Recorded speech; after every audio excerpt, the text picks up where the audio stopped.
Okay, so today we're going to be talking about bareback riding. As you can see, I'm already on my horse. I have my bareback pad on, already mounted up, ready to go.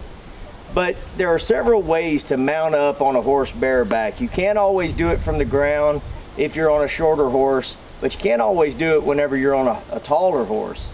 So my recommendation is either to use a mounting block or use a rail, maybe a round pin rail. You can always send your horse up to that rail and then disengage the hindquarters, get her set up just right in front of that round pin rail, and then go to the rail, climb it, mount up safely from there.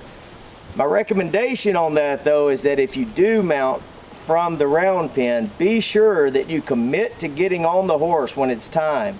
Don't do it too slowly, because if the horse walks off, you're going to be spread apart on that rail and probably come down. So commit to your mount when it comes time.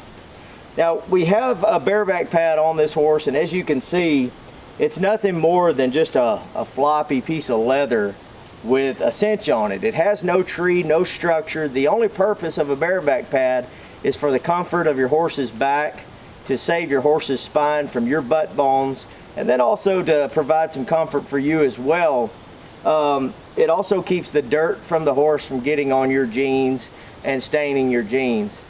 As far as security goes, most of them do have a little handle on them. I don't recommend the ones that have stirrups because they do slide over. There is, like I said, there's no structure to these things.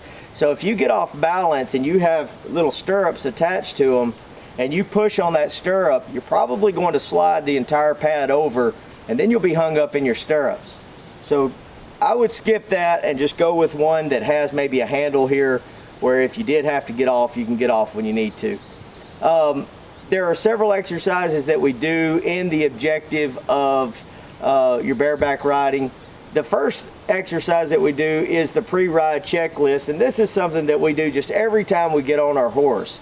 We want to just kind of test the horse, test the water, see where the horse's emotions are that day.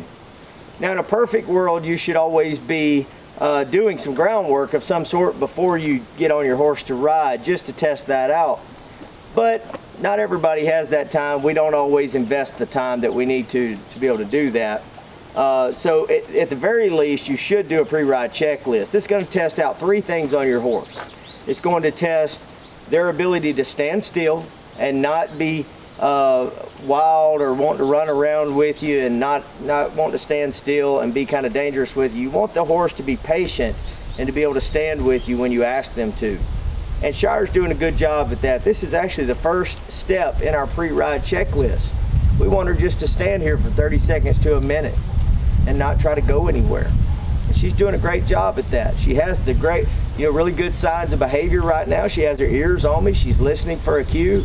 She has a relaxed stance. Her eyes look good. And I'm happy with this. This looks good to me.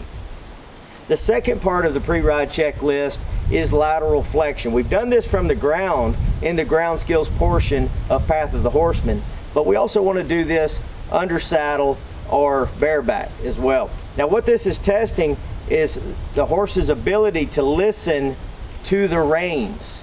So if I ask her to bring her nose in and over, you see this is a light rein that I'm using here. That proves to me that she has the ability not only to understand steering, but that she's being compliant with her steering as well. All right, so I'm going to test that on both sides. I already did it on the right side, or what we call the off side of the horse. Now I'm going to ask for the near side of the horse. Now I'm just kind of bringing that rein out, and then I'm bringing it in, and that's good. So she complied with both sides with my lateral flexion.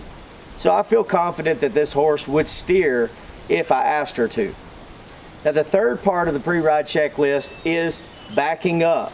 I'm going to ask her to take 3 steps in reverse and then just relax. Now when I ask her to take 3 steps in reverse, a backup is an extension of a stop. So I should feel pretty confident if she can back up. She probably knows how to stop as well. Okay, so I'm going to gather my reins. I'm going to bring my feet forward. And I'm just going to go ahead and start asking her to back up. There's 2, there's 3, and I've got a rail behind me, and she did well with that. So we have our 3 components of our pre-ride checklist. I feel good now with going forward on this horse. Okay, so once again, we want the horse to stand, we want the horse to laterally flex both directions, and then we also want her to be able to back up 3 steps. That's pre-ride checklist.